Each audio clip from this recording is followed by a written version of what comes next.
In this video, we will discuss about ovum, which is also called ooted. It is a female gamete, haploid female gamete, which is non-motile, not able to move. But about its shape, it is round in shape. And new term for you all, that is non-clidoic. Human ovum, that is non-clidoic. Clidoic means egg with the shell outside. As you can see in case of bird, in hen's egg, there is shell outside. But in case of ovum, there is no shell outside. So it is called non-clidoic. Non-clidoic means without shell. And ovum is alecital. Alecital means it is without yolk. Okay, and it consists of large amount of cytoplasm in it, but its cytoplasm is differentiated into two parts. This outer smaller part, which is transparent in case of ovum, we call that outer part, that is exoplasm or egg cortex, while this inner part, this yellow color structure, this yellow color part, it is showing endoplasm or ooplasm. Exoplasm, it consists of cytoskeleton structure like microtubules and microfilaments. You studied about these structures in your class 11 under chapter cell. And in this endoplasm part of cytoplasm, there is cell organelles as well as transfer RNA, histone, enzymes, they all are present in it. So cytoplasm is differentiated into two parts, exoplasm and endoplasm.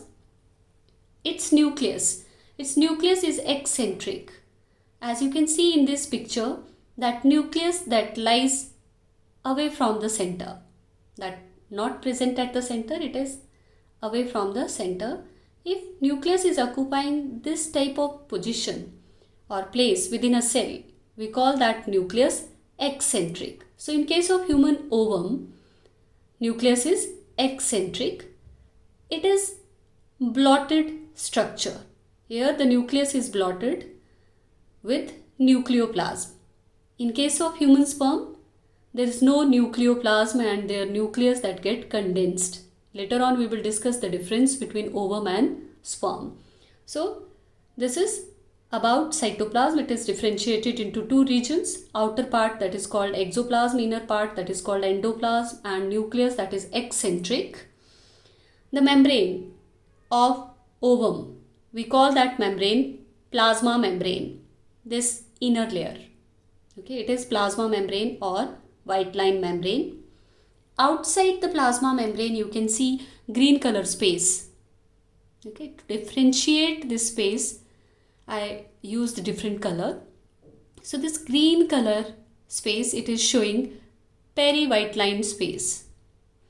And here in peri-white line space there is presence of polar body. Okay. As you studied in topic oogenesis, when meiosis II completed, there is formation of ovum and one polar body. Okay. So the end toward which this polar body is present and nucleus is present, we call that end animal pole.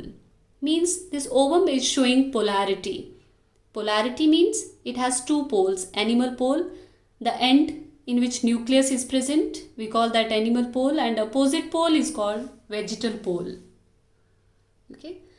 Outside this peri-white line space or this plasma membrane, this yellow color membrane, which is glycoprotein layer, we already discussed about it. It is a acellular layer. It is glycoprotein layer. We call this layer zona pellucida. Zona pellucida, that is made by follicular cells, or it is considered that zona pellucida is formed because of contribution of secondary oocyte and follicular cells. Okay, so yellow color layer, it is showing zona pellucida. Then outside zona pellucida, you can see another layer of cells. We call this layer corona radiata. Okay. Radiata means like the cells, they seems to be radiating from this rounded structure, that is secondary oocyte. So as they are emerging, they are radiating from this structure. We call this layer corona radiata. Okay. So there are three membranes. First one, plasma membrane. Another name of plasma membrane is white line membrane. Then zona pellucida. Then corona radiata. So egg membranes are divided into three categories.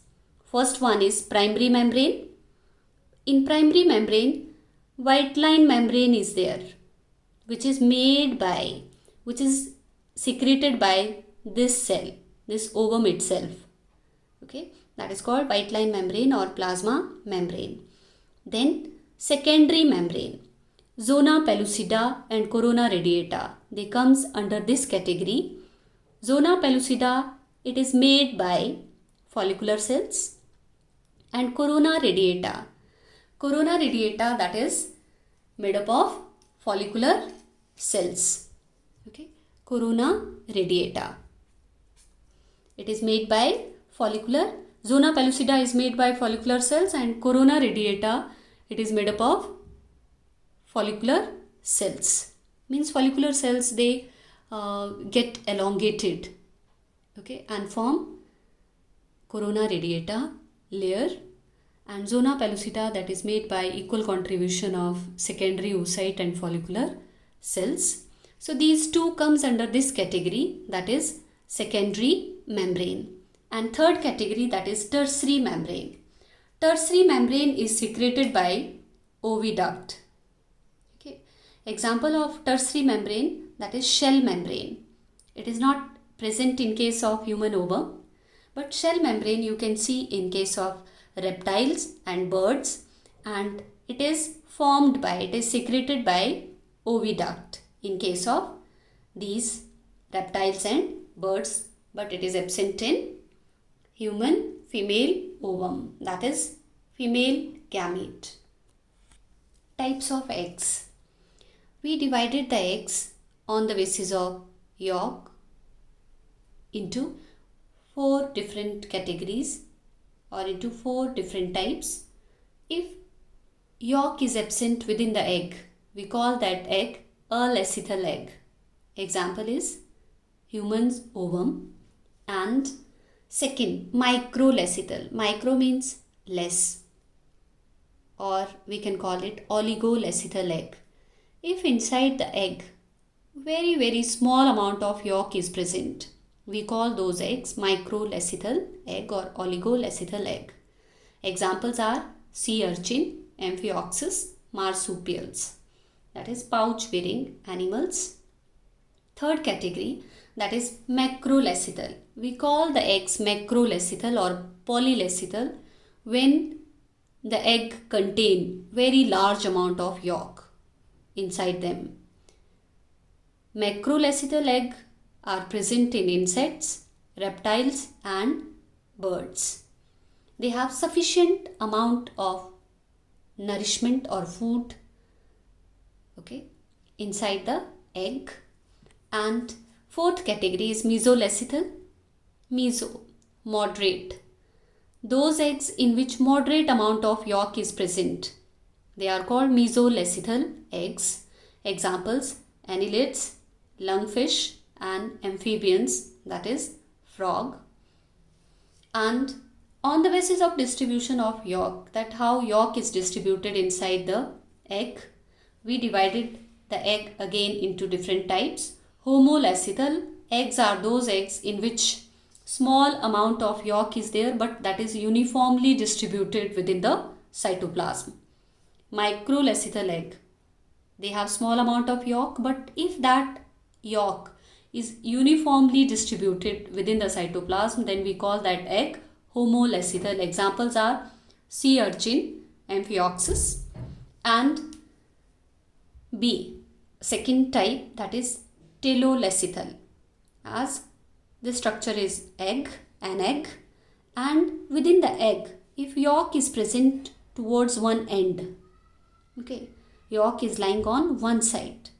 Then we call it telolecithal. If you boil the hen's egg, then when you remove the shell, inside it you can see the yolk is present at one end. So hen's egg is telolecithal. And we call the egg centrolecithal if its yolk is lying at the center. Okay. So in case of insects egg, in egg of insects, yolk is present at the center. So those eggs are called centrolecithal. So this is all about types of eggs. Now difference between sperm and ovum. Okay. Sperm, which is male gamete, ovum, that is female gamete. Sperm, they are motile, while the ovum is non-motile. Both are haploid. It is the similarity between the two. It is haploid, it is also haploid because both are product of which cell division? Meiotic division. So, how they differ structurally? What is the difference in their structure?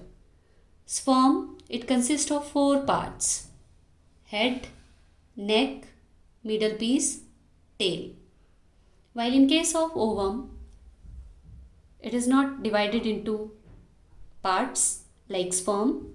It is alecithal without yolk. It is non-clidoic without shell, and motility. Okay, sperm, it is flagellated and motile. Means sperm is able to move. It moves. And ovum, it is non-motile. It is round. It is spherical in shape. What about its nucleus? In case of sperm, nucleus that get condensed with no nucleoplasm, it lies in head part of sperm. It get pointed, it get condensed when spermatids, they change into spermatozoa. At that time, this nucleus become condensed and pointed. While in case of ovum, this nucleus that is blotted.